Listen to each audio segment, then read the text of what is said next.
县主怎么会到我府上来？案子还未了结，来找我的搭档一起断案去。小儿抱恙未愈，需告假一些时日休养身体。我去看看他。小儿有病在身，不便见人。我颇懂医术，刚好可以为太史丞诊治。县主，你到底知不知道自己现在是何处境啊？那风言风语已传遍朝野，县主为何还不避嫌？若让人知道你出现在我萧府，县主置皇家颜面于何地？又要我萧家如何自处啊？萧太傅无需担心，淑妃娘子已经决定禀告圣上，为我和太史丞赐婚。这样我们既不用避嫌，萧家也可以安然自处了。县主虽历来无所顾忌，但婚姻大事岂可如此随意？太傅是对我不满意，还是对我家事不满意？县主这是欲加之罪，何患无辞？原来萧太傅也懂这个道理。我们遭人陷害，你又何必如此动怒？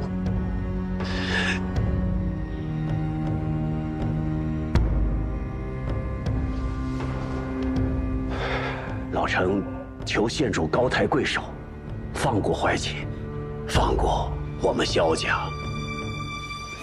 那现在萧太傅是有求于我了，那我们可以好好谈谈。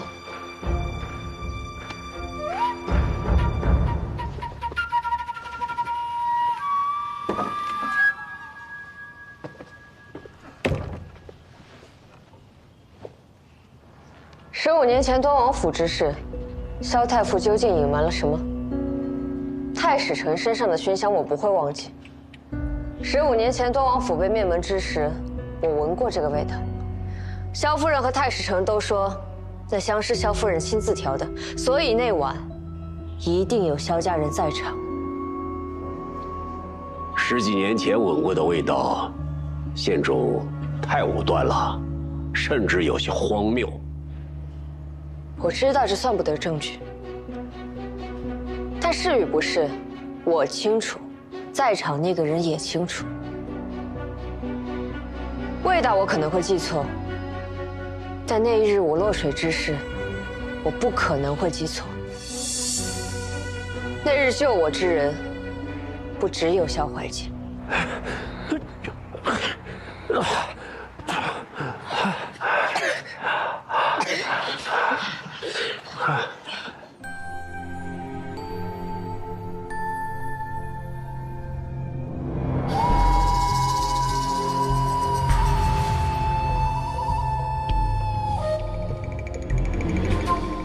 我幼时经历过太多事，失去了很多记忆，但遇到太史丞之后，那些碎片被一片片、一点点拼凑起来，我竟然想起来一些了。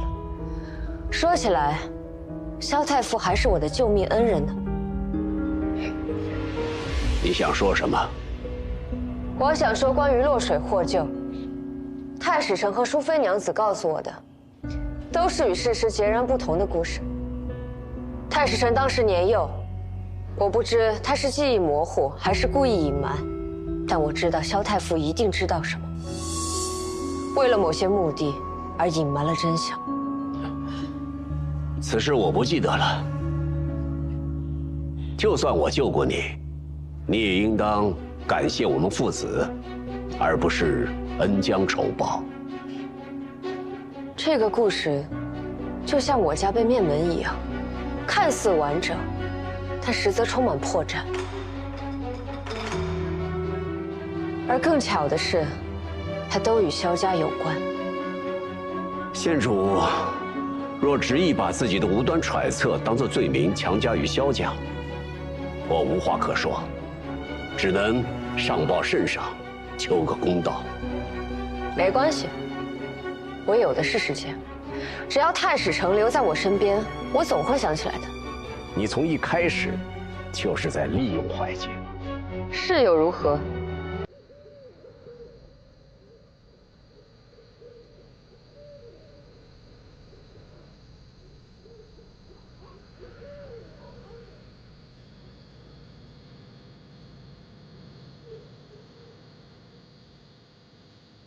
彤彤，回来洗澡睡觉了，快点儿！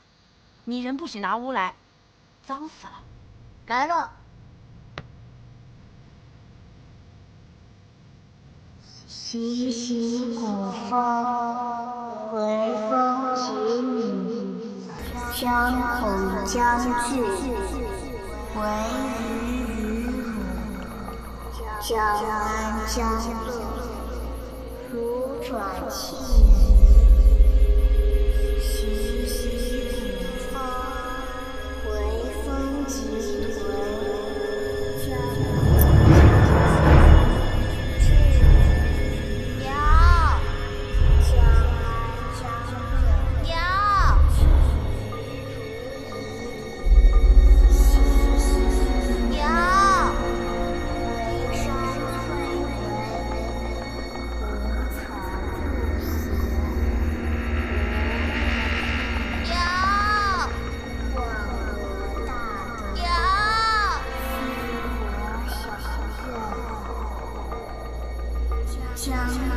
将惧，至于将安将乐，至于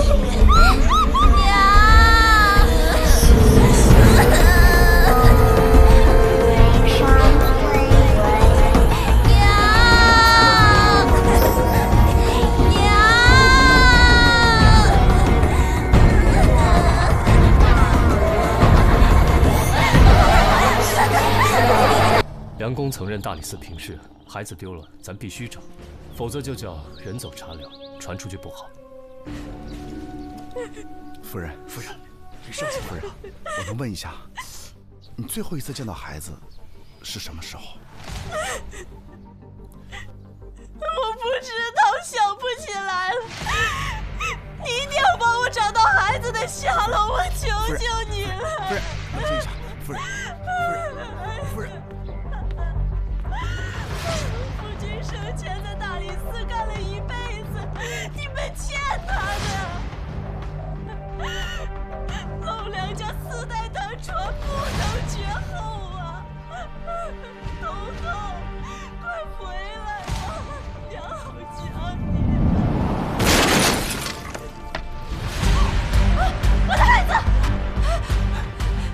让开！我的孩子。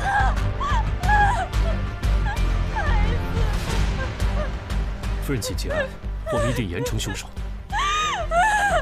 彤彤，你这一走，娘也活不下去了，你回来呀！哎，你别生气了嘛。那只野鸡是我用来做标本的，你凭什么吃了？难得找到品相这么好的，真讨厌。哎，双叶，你不就是缺了只鸡吗？我赔你只鸡呗。去死！哎，双叶，哎呀，我发誓我真的不是故意的。你也知道我很容易饿的呀。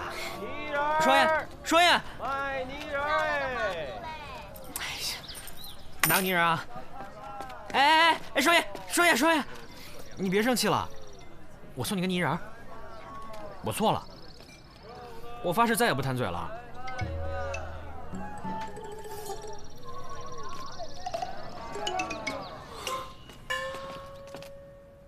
前脚听见孩子叫娘，后脚出门，孩子已经变成泥人了。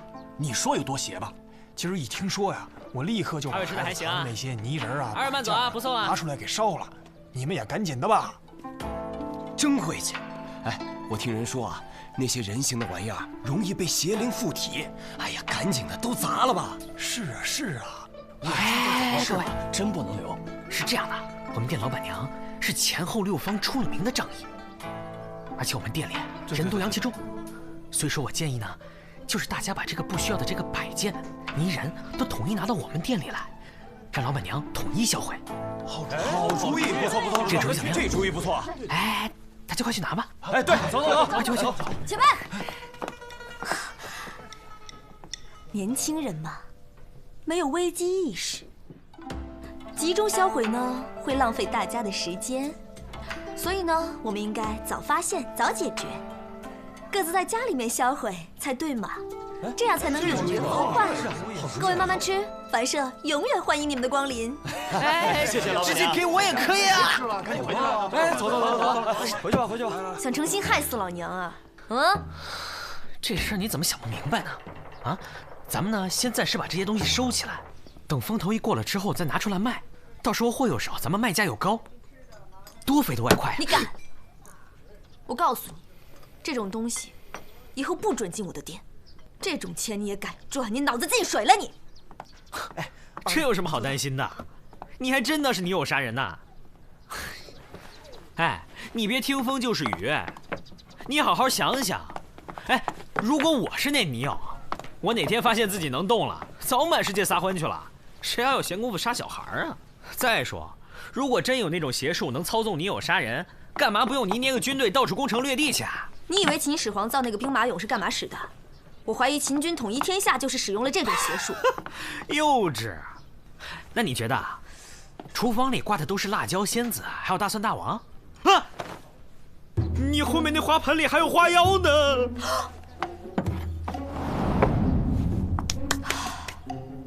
总之你说吧，如果不是你有杀人，还能是怎么回事？当然是人杀人呐，很简单啊，先把人杀了，再裹一层泥巴，然后装神弄鬼的搞一些花把式，就能把你们这些人吓成这样。我不管，给我把这些烧了。你确定啊？确定啊。好。哎，凡社古着大甩卖了啊！这些都是名人之物。哎，青楼名妓亲手做的玩偶，望桃花了啊！这是前朝才女家里的摆件，摆在家里文思如泉涌了。世间仅此一件，时不再来了。哎，大哥，哎，这位大哥，过来看看。哇，这可都是高级地摊货呀！我不买东西，不买东西，我找人。哦。你找人啊？你找谁啊？这派我都熟，我是这儿老大。我想问一下，黄三炮在吗？哎，你找他呀？找他去大理寺啊？这儿是凡社。我刚就是从那儿过来的。富商人说他去办案了，还说兴许这儿能找到他。找他什么事儿啊？我可以帮你转告一下。是这样的，今早我一起床就发现孩子不见了，这到了中午孩子还没找到，我去报官。可是官府不受理，还说让我自己好好找找。我想着三炮认识的人多，说不定能帮我打听打听。你家的孩子也丢了？这样吧，我看见黄三炮的时候，我会告诉他的。不过你也别着急，你再挨家挨户找找，说不定孩子就是顽皮到哪儿去玩了呢。你这儿来往人也多，你也帮我多留意留意吧。行，你放心吧啊！有消息我通知你。好，谢谢。哎，你真不看看东西啊？不看了。哎，你真不看？三毛，四娘来了！不！哎，有大客户下楼了。大客户！哎，这摊你帮我看着点啊！我还干活呢，分你一成。嘿，你要买吗？掌柜的。客官您好，吉祥如意，好运相伴。客官，您看需要点什么？随便来点吃的，越快越好。好的。吃的？好的。哦。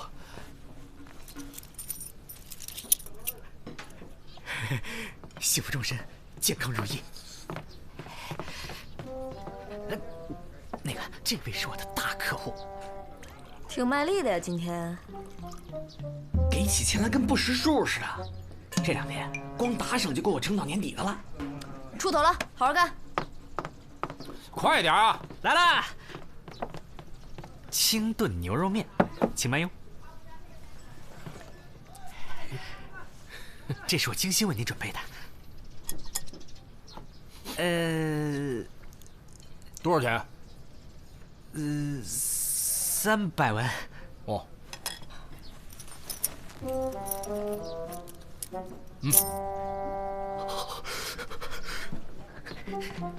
哎，300文一碗面，牛肉贵不行啊！不要挡着我发财。哎呀，那泥人的案子听说没有？我看不去，我现在除了赚钱哪儿都不去。不去啊？好，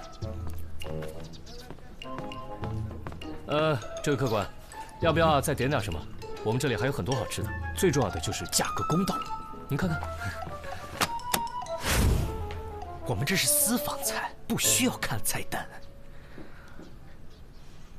是吧，客官？哦，我这就够了，谢谢啊。嘿嘿，祝您好胃口啊！哎，健康如意。哎，客官，哎什么哎呀？诚心捣乱是不是？去不去？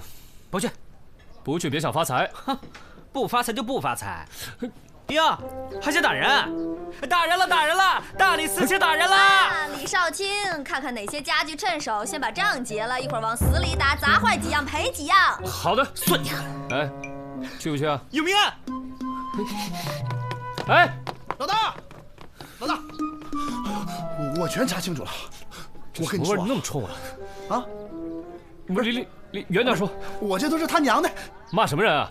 不是，我这都是孩子他娘，在我身上蹭的鼻涕眼泪啥的，所以身上都是胭脂纹。不是，我查清楚了，知道吧？我在这个孩子他娘哭昏之前，我就已经问出来了，他这个泥人在哪儿？去，在哪儿买的？我知道，结果那个商贩我认识，知道吗？他肯定是凶手。怎么说？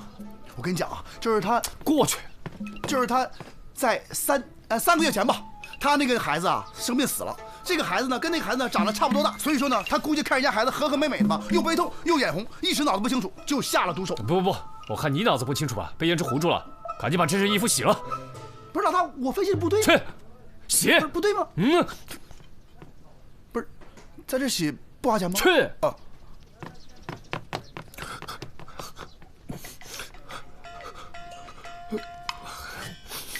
来官兵了，啥都啥的啊！这要这够什么事儿啊？看看。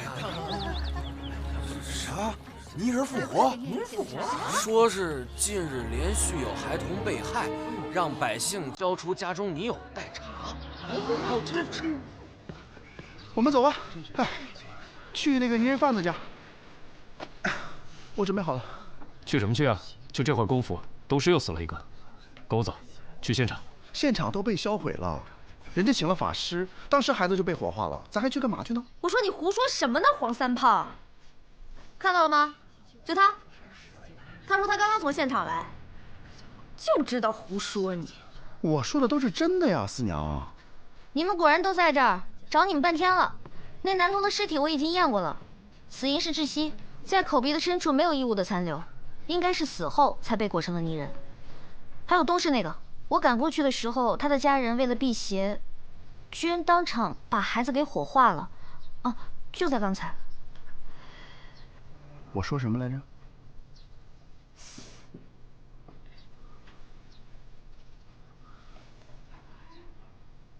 三炮，你刚在洗澡啊？洗了。你怎么知道的？我大理寺黄三炮，长安城人气小王子炮哥，岂是浪得虚名？别废话，到底怎么知道的？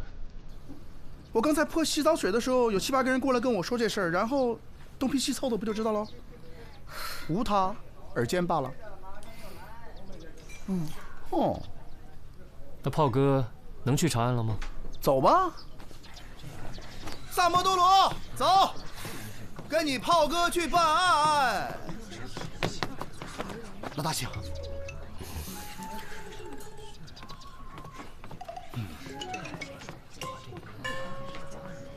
炮哥，冤枉啊，官人，我啥都不知道，为啥抓人啊？总得给个理由吧？冤枉！住手！冤枉！李少卿，我等正在捉拿泥人案的罪犯。哎呀，冤枉啊，官人！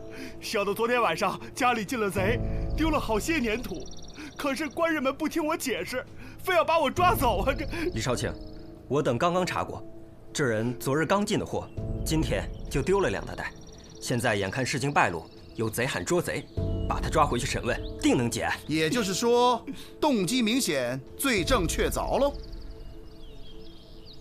动机是他嫉妒别人家过得好，罪证是不知道原料被谁偷走了。案子分析的不错呀，炮哥。把他放了吧。啊，是，走。带我们去看看放原料的地方。好的，官人，就在前面。昨晚你有听到任何响动吗？昨天白天吧，生意不错，我那一时高兴，提了些酒回来，就和妻子呀喝了点儿，早早的就睡下了。哼，卖泥人儿真能赚钱呐！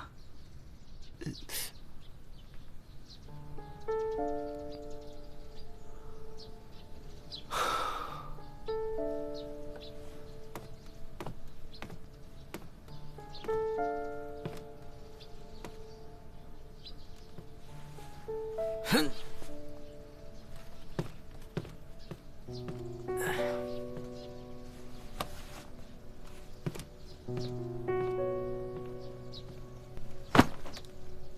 这么个袋子，能把一个孩子包裹进去吗？应该差不多。丢了多少？丢了2袋，都是上好的紫泥，长安城只有我才用。哎，那么说，不会再有命案发生了。收摊，土遁。干嘛？脑袋撞门框了？老大，走。子苏，什么事情连萨摩也要瞒着？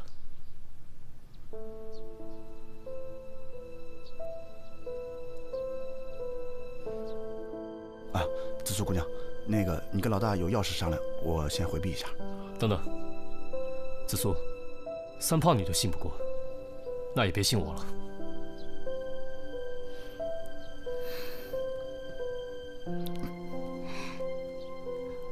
我知道你中军重义，但是这件事情牵扯到整个上官家，你能不能答应我，知道之后先别禀报陛下？这需要酌情考量。若是叛军忤逆，绝不姑息。我信你，你可信我？不信你，我就不来了。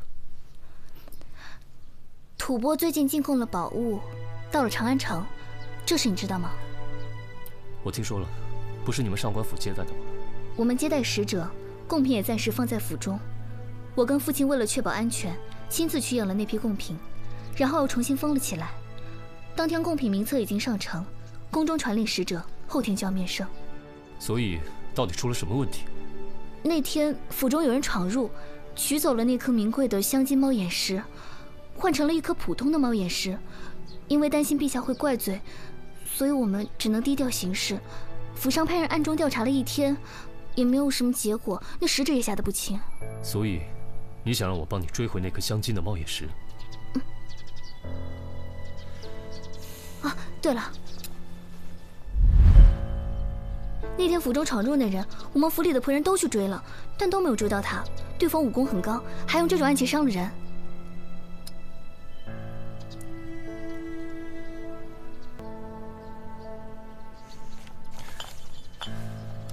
这是猫眼石，这是贡品名册的副本。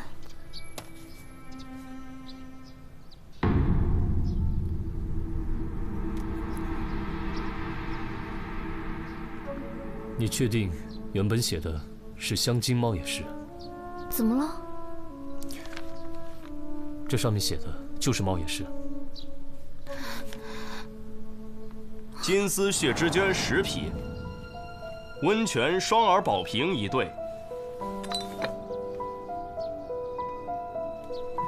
猫眼石1颗，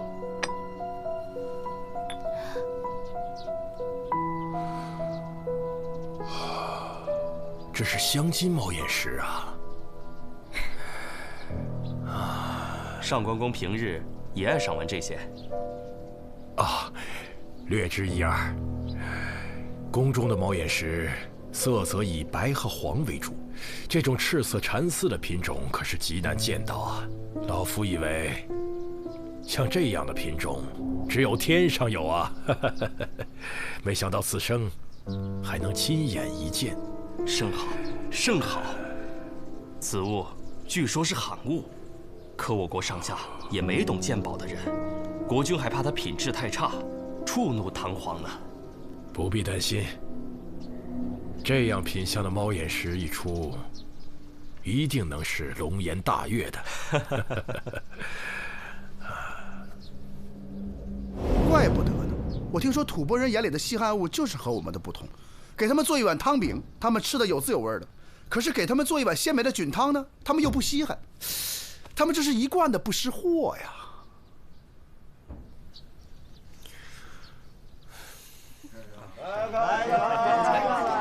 客官，两位里边请。哎，四娘，你知不知道有哪个门派是用这个暗器的？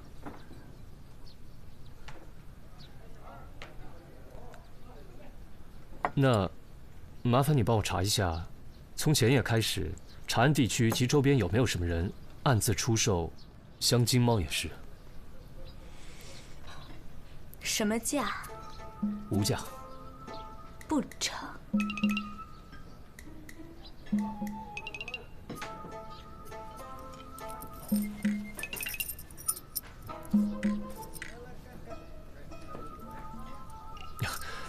紫苏会来跟你结账。哎，四娘，你信不过我老大，你还信不过紫苏吗？这镶金的猫眼石吧，是稀罕物，只要有人出手，我第一时间就能收到消息。放心。但这件事事关重大，一定要低调去找，千万不要声张。只要价钱公道。掌柜的，哎，这不是吐蕃的2头乌猪肉，你还敢卖这么贵？不信你们自己查，怎么回事啊？这，好你个萨摩多罗！你是不是想问猪肉的事啊？我正想跟你解释呢。本来呢，我想替你试一下真伪，没想到呢，你太抠门了，每次就买那么一小点，我一口就吃没了。不过没关系啊，我现在已经研制出了新配方，用那个绿豆泡水，然后呢打磨沉淀之后呢，把那个绿豆抹在猪肉上，你猜怎么着？味道特别的好。不过绿豆钱是我自己垫付的，不过没关系啊，咱俩这关系，绿豆钱就算了，哪怕你让我偷天换日，我也得硬着头皮去摘，不是吗？不过你听我说啊，这次的食客真的是嘴太刁了，原来这么多次都没有发生过这样的情况。不过没关系，我马上就去研制新配方，放心吧，等我好消息。我跟你，老大，快！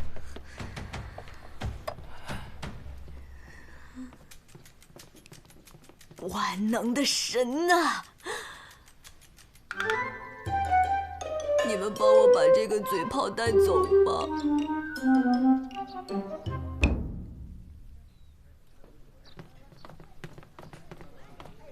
美好的一天又开始了，客官你休息的可好？好。不是？啊？怎么能挡我贵客道呢？啊？客官请。哦，对了，再帮我续3天房。好嘞。您今天出门大吉大利啊，事事成功，事事顺利。帮我贵客续3天房。我突然有点心疼他。你是要在这3天，把人家一辈子的积蓄给榨干呢？老天爷赏赐我的，天道酬勤。小萨，跟我去办。你老大呢？老大跟紫苏姑娘去办别的案子去了。是不是他们那个案子悬赏更高，拿的更多啊？走，算了吧，人家办的可是机密要案，就你。好。对了，我跟你说一声，现在那个泥人案件归我负责，你我的了。是吗？恭喜啊！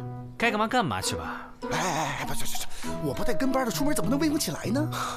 跟你老大办能拿钱，跟你屁都拿不着。钱照付，表现好了有红包。走着。红包。有你啥事儿？少卿，这条路线就是那晚追小偷时候走的，往那边。那小偷就沿着墙一直往前来着。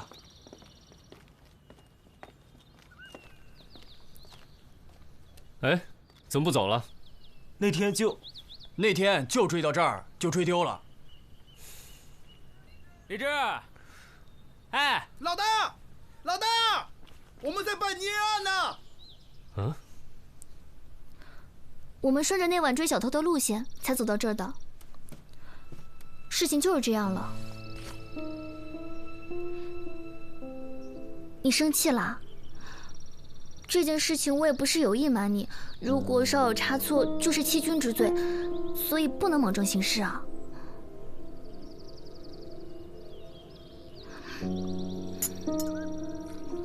小撒，哎，差不多得了，别过分啊。萨摩，萨摩，啊，我想事情呢。人家跟你道歉呢。啊，你当我真生你气啊？我哪有那么小气啊？凉的。哎。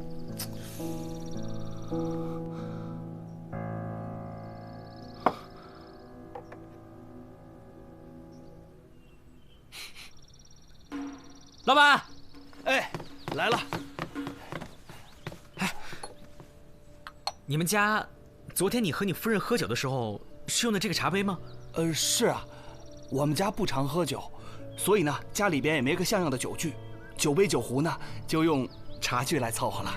哎！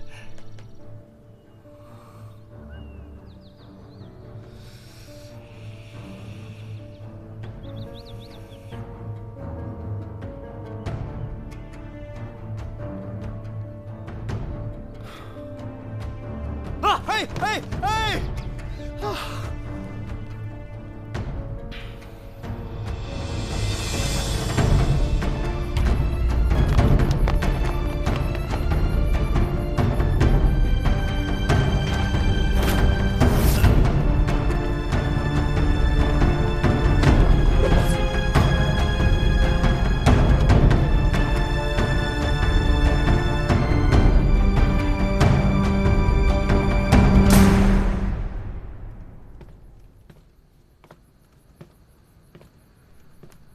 告诉你，老实点儿，别逼炮哥动刑。敢抓你，就说明有证据，你最好自己坦白，争取宽大处理。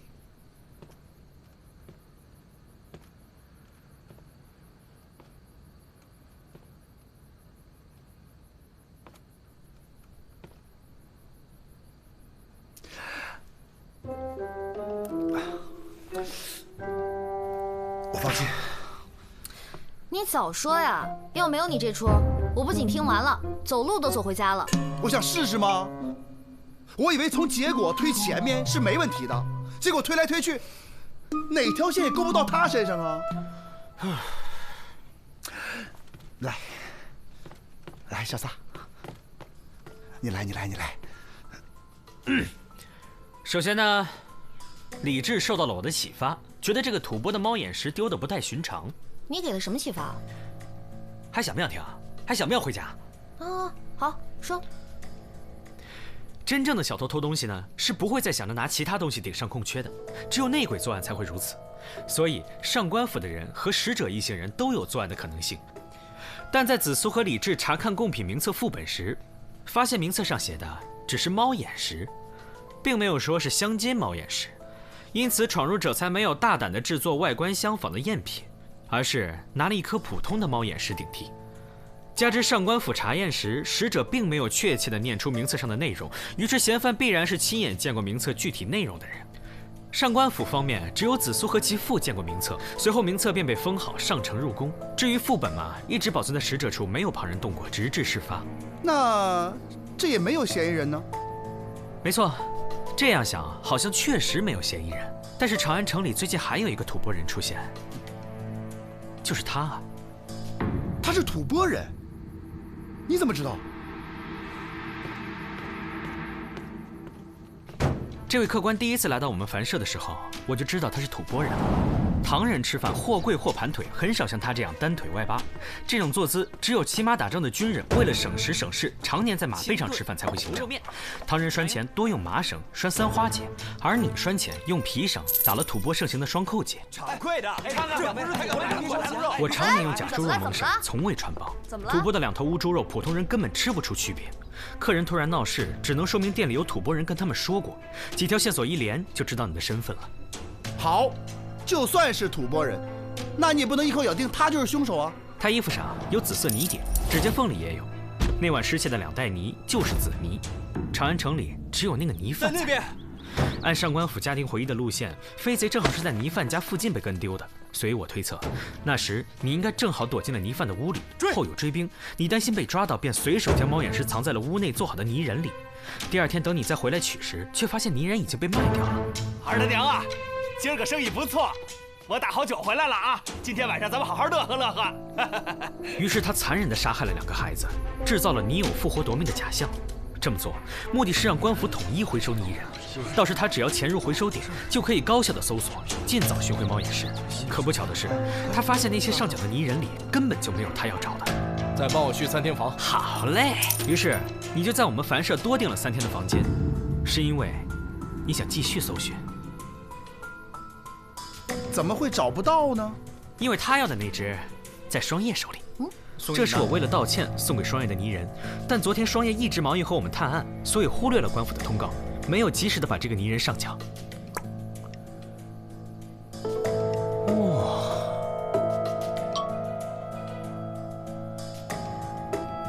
子苏，虽然我们看到是死了2个孩子，但实际上你却掳走了3个。你说什么？还有第3个？昨天有一位男子来到凡社找3炮，想托3炮帮忙寻找他丢失的孩子。其实，在子苏刚跟我讲这个案子的时候，我就已经知道凶手是谁了。不过有一点我想了很久也没想明白，扛着2大袋陶土到处走，行动太不方便，所以他10有8九是把孩子掳到泥人商贩的仓库里，趁夜和泥裹尸。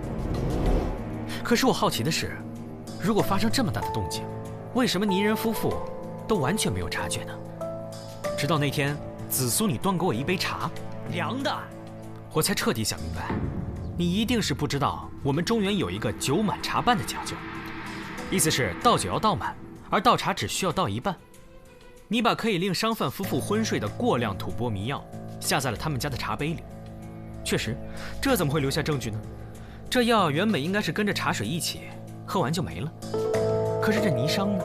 为了防止做泥人时扬起的灰土落入茶中，自制了一种带有杯盖的茶杯。当夜，泥商夫妇用茶杯饮酒，杯里的酒一满上，再盖上杯盖，那股混着异香的酒立马就沾到杯盖上。如果现在去搜一搜你的衣物，应该还能找到你剩的备用迷药吧？3炮。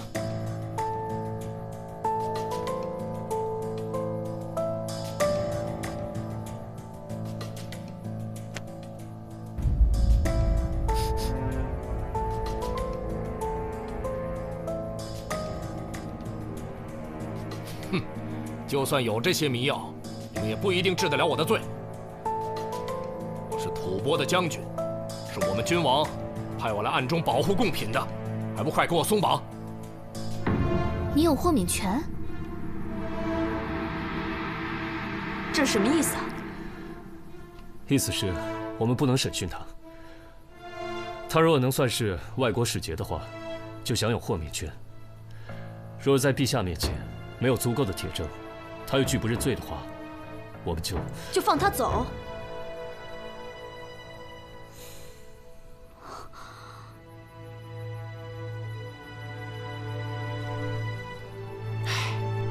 反正你有豁免权，皇上又不在，就跟我们说说实话呗。确实是我国君王派我来的，目的就是为了追回这颗猫眼石。可是当我快马加鞭到了长安的时候，名册已经呈上去了。为了不惊动唐王，我才想到了调包计这个计划。为什么要追回那颗镶金猫眼石？你们有所不知，这颗镶金猫眼石上所镶嵌的乃是上古神兽玄武，玄武有长命100岁之意，本是极好的寓意。可使者出发后，有人提醒我们君王，唐王当年在选我们弑兄一事，若拿他进贡，只怕会触怒唐王，所以才派我到此，无论如何也要把这个贡品追回。你说什么？所以你们就为了这么个不着边际的说辞，残忍的把那几个孩子给杀了吗？如果真的得罪了唐王，战火纷飞，我吐蕃百姓都要遭殃。用3个孩子的命，换我整个吐蕃百姓安危，我想，这笔买卖还是值得的。所以说，3个孩子的性命在你看来就是笔买卖吗？你说话呀！四娘，等一下，我问你，白天被你掳走那个女童，还活着吗？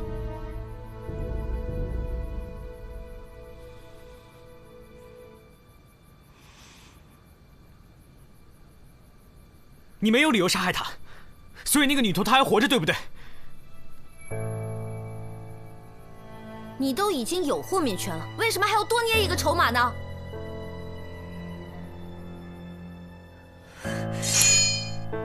官府有官府的规矩，我凡社有我凡社的规矩。官府审不了你，我四娘还审不了你吗？让你事事公孙四娘的才行，你就该知道你有多珍贵了。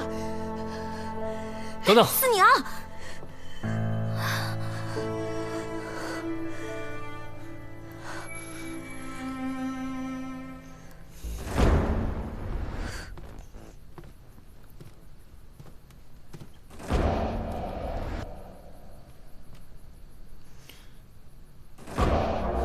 你是吐蕃的军人，而我是大唐的军人。既然这样，我们就以军人的方式来解决这件事。你若赢了我，我现在就放你走，一切的罪责由我自行承担。但如果你输了，你不但要马上告诉我孩童的下落，并且就地认罪。一言为定。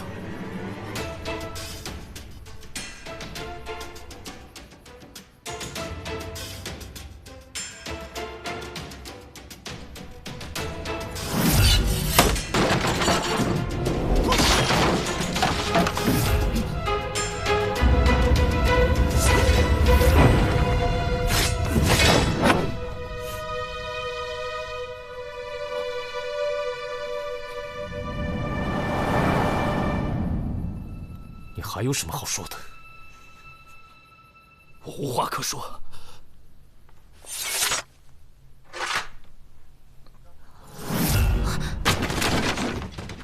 让他去。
你们，我要见见好阿娘，我要回家，我要回家。